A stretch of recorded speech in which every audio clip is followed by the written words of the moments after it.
யாரு அது? நம்ம மய மாதிரி தெரியுது. டேய் மவனே, சொல்லு பெரியப்பா. இங்க வாடா. வரேன். சொல்லு பெரியப்பா. கட்டிங் போடுறது இல்ல பெரியப்பா, பழக்கம் இல்ல பெரியப்பா. எல்லாம் தெரியும்டா, போடுறா. இல்ல பெரியப்பா. போடுறாங்கிறேன்.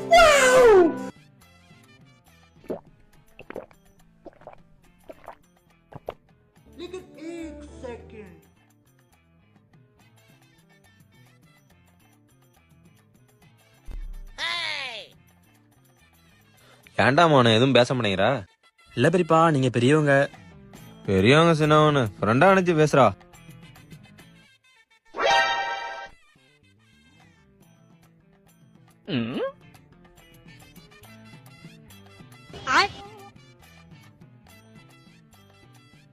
A few minutes later. நாடா பெரியப்பா.